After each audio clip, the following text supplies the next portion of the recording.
예수 앞에 나오며 죄사함 받으며 주의 품에 안기어 편히쉬리라. 우리 주만 믿으며 모두 구원 얻으며 영생 복날 멸류관 확실히 받겠네. 예수 앞에 나와서 은총을 받으며 만의 기쁨 넘치어 감사하리라. 우리 주만 믿으며 모두 구원 얻으며 영생 복락 멸류관 확실히 받겠네. 예수 앞에 설 때에 흰 옷을 입으며 발걸이 난 내 집에 이리 살리라. 우리 주만 믿으며 모두 구원 얻으며 영생 복락 멸류관 확실히 받겠네. 시대적으로 암울한 상황 속에 하나님께서 사사 시대를 마감 짓게 하시고 이제는 왕정 시대로 열어가셨습니다. 그래도 사사 시대에는 신정 정치가 계속 진행되었죠. 하나님께서 주관하시고 하나님께서 친히 모든 상황들을 일거수일투족 모든 것들을 책임져 주셨다는 사실입니다. 그러나 이제 왕정의 역사가 시작되었습니다. 사울왕을 일대 왕으로서 시작되었습니다. 하나님께서 원하신 바는 아니었습니다. 백성들이 이웃나라 변방에 있는 족속들이 왕을 세우면서 왕정 제도를 도입해서 살아나가는 그 삶을 보고서 굉장히 부러워했습니다. 우리나라도 왕이 있었으면 좋겠다. 하나님께서 신정정치를 통해서 직접 다스리시는 것 말고 하나님이 선지자를 세우셔서 대언케 하시고 하나님께서 통치하시는 지배 구조 말고 왕을 세워서 왕정이 진행됐으면 좋겠다. 자, 그것이 바로 사람들의 생각이었습니다. 우리 인생들의 생각은 하나님께서 역사하시는 섭리에 쉽게 실증내는 것이 죄의 근원의 출발입니다. 하나님의 말씀도 하나님을 향한 경건의 표도 하나님 뜻대로 순종하며 순응하고 살아가는 것도 눈에 보이지 않지만 살아계신 하나님의 말씀대로 살아가는 것에 대하여 구체적인 면서도 깊은 의미를 가지고 변치 않고 끝까지 순종하는 것에 대하여서는 좀 게을러 나가는 것이 우리 인생들의 모습인 것을 볼 수 있습니다. 하나님 편에 살아가니까 하나님 때문에 하나님에 의해서 살아가니까 그것이 복인 줄을 알지 못하고 하나님의 뜻을 거스려서 내 마음대로 자신의 자아대로 살아가길 원하는 것. 사실 본질상 우리 인생들은 진노의 자식, 심판받아 마땅한 사람들 아니겠습니까? 그래서 아담 이후로 불순종의 씨가 우리 속에 뿌려져 있죠. 그래서 틈만 있으면 하나님 뜻보다는 자신의 자아가 먼저 앞장서 나가려고 하는 충동적인 그 삶의 행태가 있는 것입니다. 오늘 본문에서 사울왕의 모습을 보면서 어찌 보면 사울 한 사람의 모습이 아니라 오늘 저와 여러분들의 모습 같고 우리 인생들의 모습과 같은 육신의 소욕 중심으로 살아가는 우리 인간편의 죄악된 모습이 어떻게 발생되어지고 있는가를 잘 말씀해 주시고 있는 것이라고 볼 수 있습니다. 사울이 버림을 받았습니다. 우리가 지난 시간에 상고한 대로 왕이 된 지 얼마 되지 않았습니다. 약 2년 차가 지나면서부터 사울왕이 하나님 뜻대로 살기보다는 자신의 욕심대로, 욕심의 소욕대로 살기를 쫓아 나갔죠. 자, 사울이 버림받은 이유가 무엇일까요? 우리가 성경 속에서 두드러지게 표현하면 한 3가지 정도 나타나 있죠.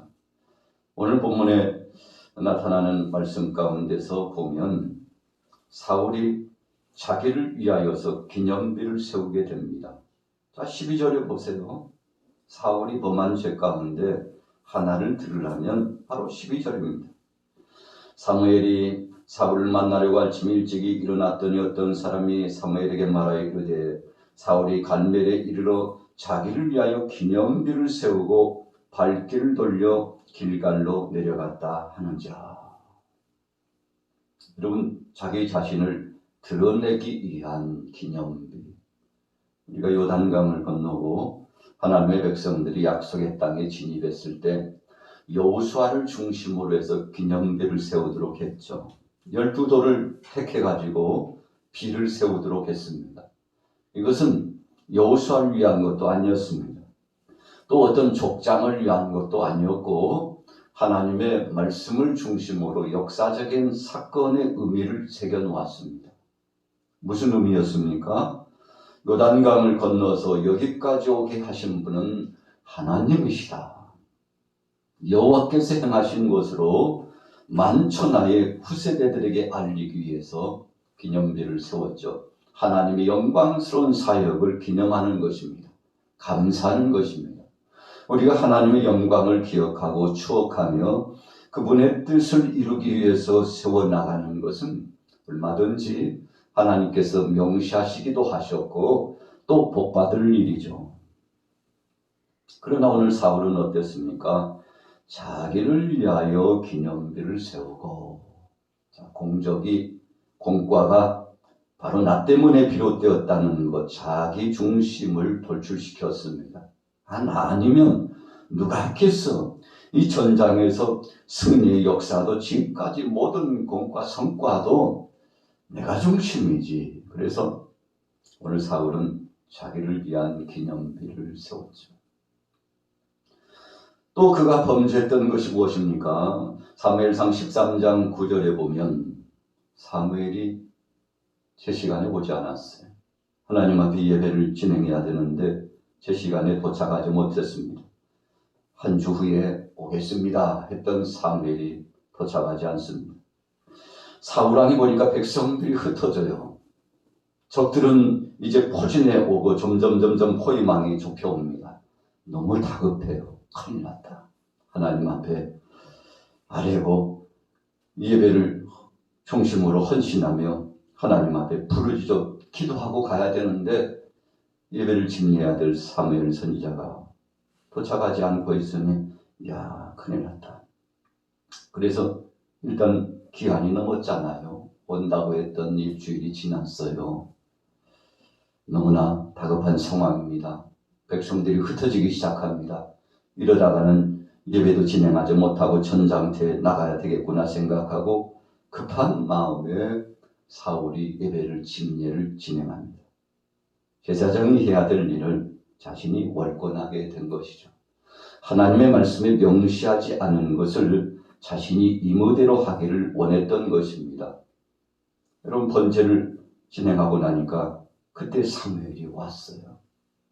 사무엘이 얼마나 그를 책망하고 하나님의 뜻을 그때 전하게 되죠. 왕이여, 어찌하여 그렇게 하셨습니까? 하나님께서 당신을 버리시게 되었다고 아주 중요한 말씀을 전해주게 되지 않습니까? 왜 그렇습니까? 자신이 해야 될 일을 하지 않고 사무엘 선지자가 진행해야 될 것을 자신이 임의적으로 그냥 인간적인 생각으로 급한 마음에 상황은 어찌 보면 핑계거리가 될 수 있습니다. 일주일 지나도 사무엘 선지자가 안 온 것이 잘못이지. 내가 하나님 앞에 예배하려고 그랬는데 내가 뭘 그렇게도 잘못했냐고 핑계댈 수 있죠. 그러나 하나님이 사울에게 정하신 그의 소임이 아니었던 것입니다.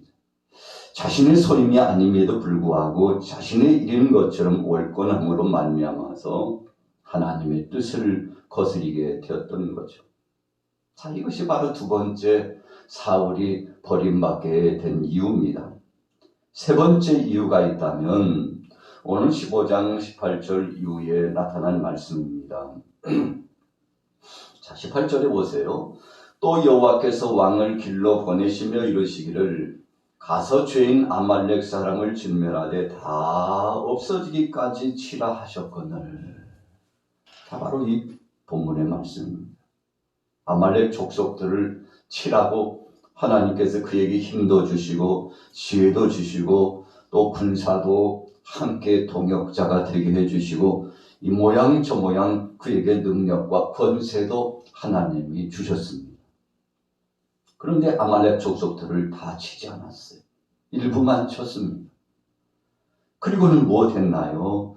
거기에 있는 양떼, 소떼, 참 실하게 생긴 것, 눈에 보기 좋은 것, 그것이 욕심 나가지고 한마디로 말하면 물욕에 빠져가지고 육신의 정욕의 생각에 빠져가지고 자기 중심에 도취돼가지고 하나님이 명하신 말씀을 순종하는 데에는 게을렀다는 것입니다.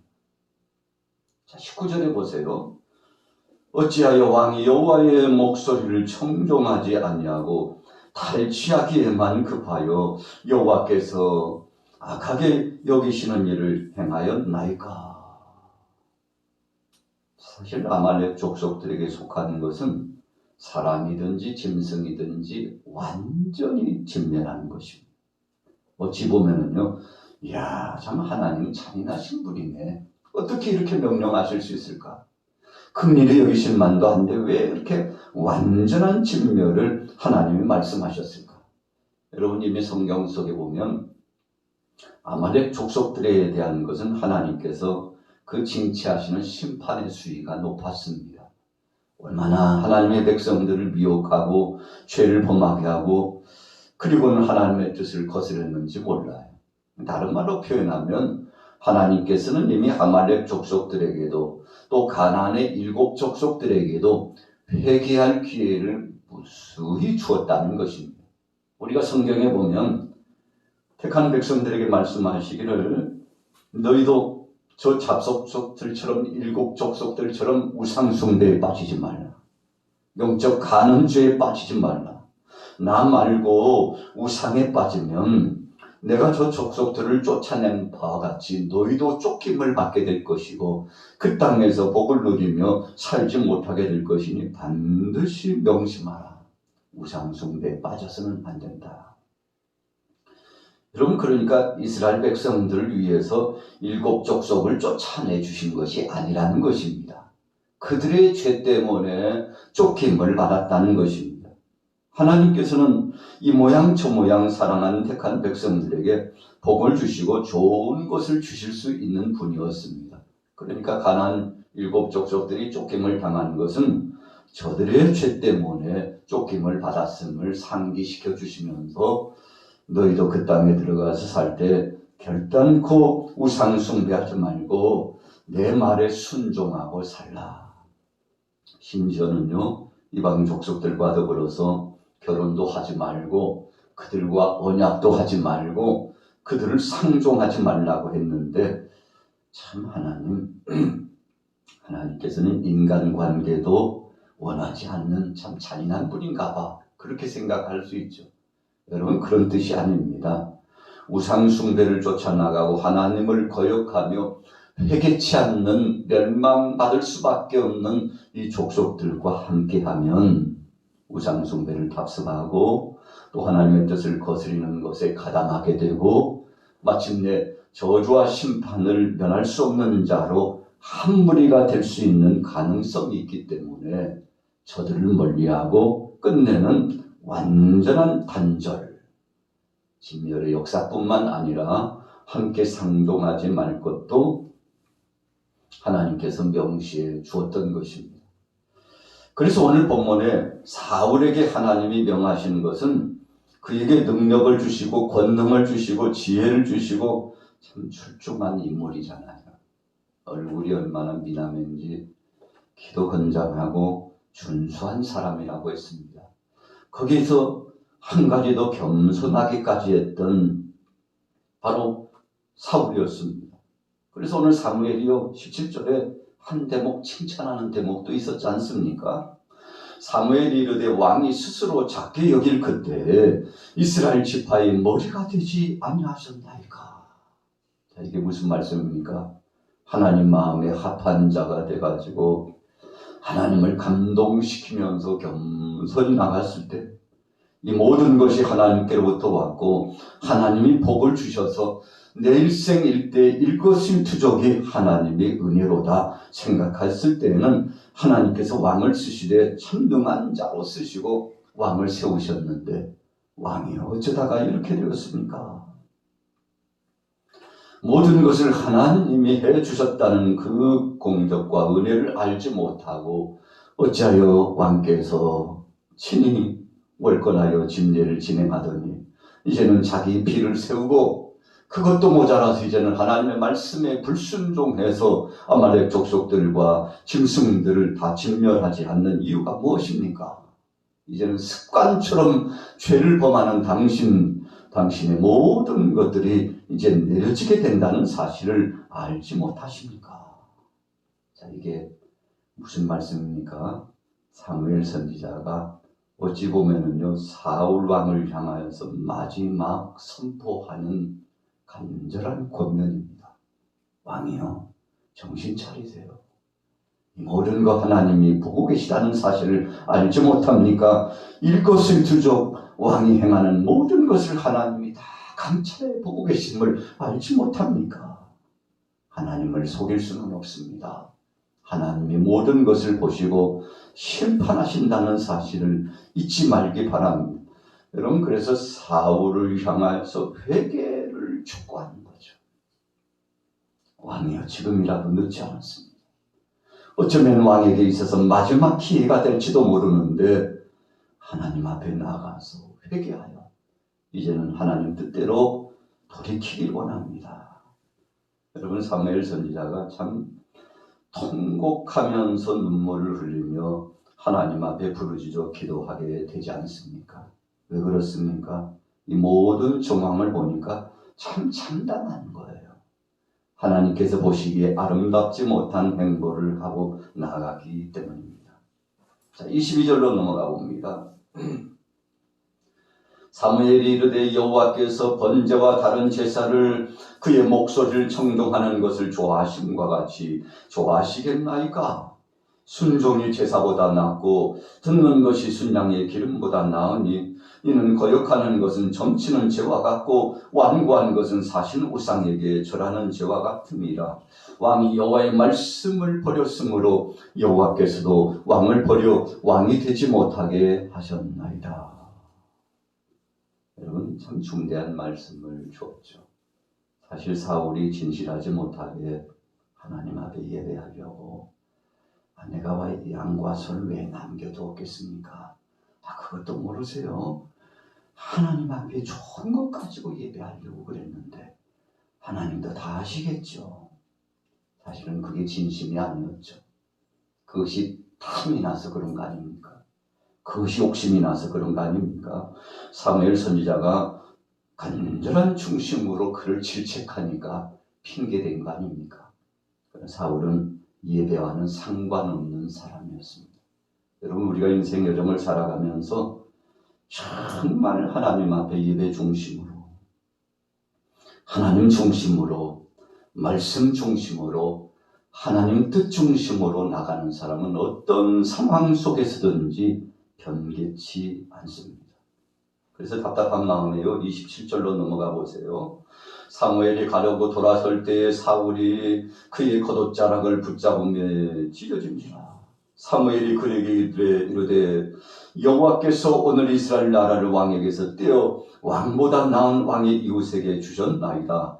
이스라엘의 지존자는 거짓이나 변개함이 없으시니 그는 사람이 아니심으로 결코 변개하지 않으심이니이다. 여러분, 그러니까 29절의 말씀은 참 의미심장한 말씀인데 한편에서는 책망이요 한편에서는 놀라운 축복입니다.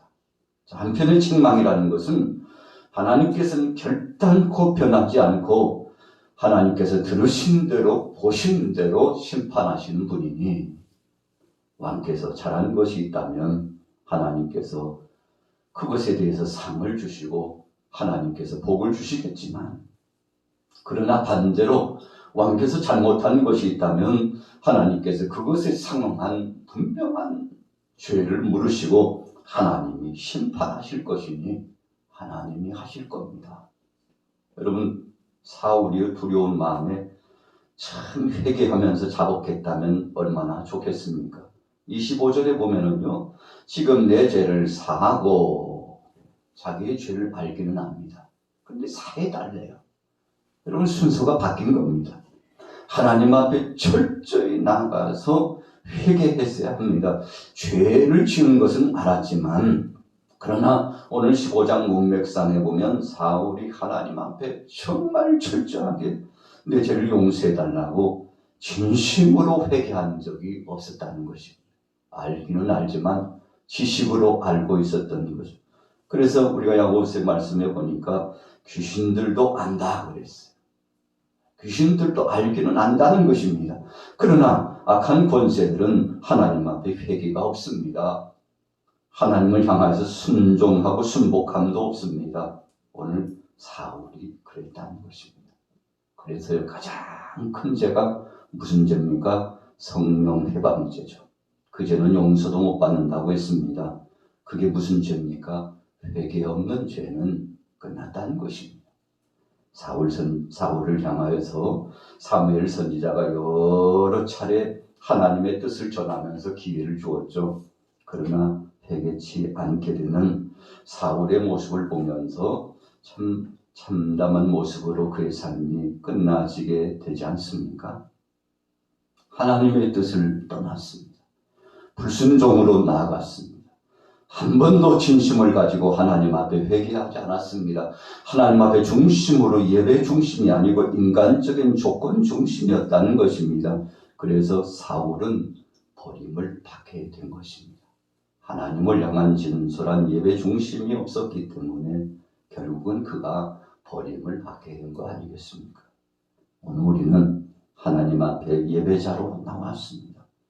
어떤 상황 속에서든지 우리의 연약함과 우리의 죄악과 그리고 하나님의 뜻을 거스렸던 우리의 약함을 회개하며 자복하면서 오늘 이 새벽에도 오늘 하나님 앞에 나와서 주여 어제 나의 죄를 용서하시고 한 주 동안에 내 죄를 용서하시고 분초마다 죄를 범하는 내 죄를 용서해달라고 하나님 앞에 나오지 않았습니까?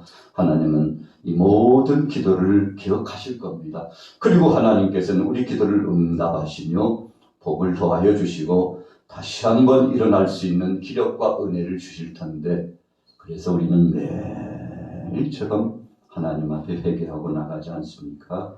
바로 이 중심의 고백이 하나님 앞에 연락되고 오늘도 믿음으로 승리하게 되실 줄로 믿습니다.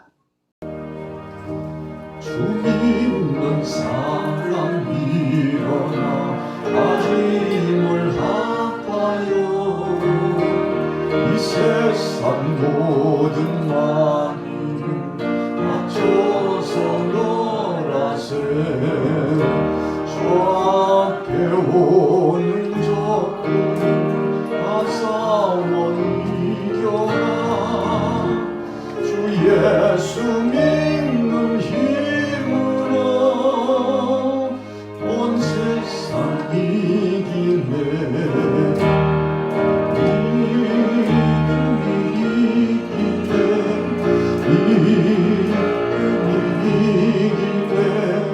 주 예수를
이 옷을 입히고 또 영생 복을 주시니 참 기쁜 일세.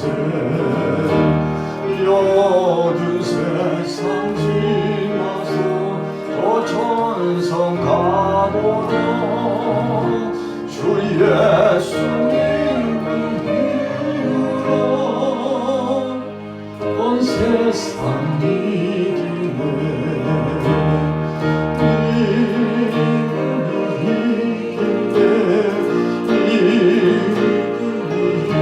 이기네. 주 예수를 온 세상이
성령이라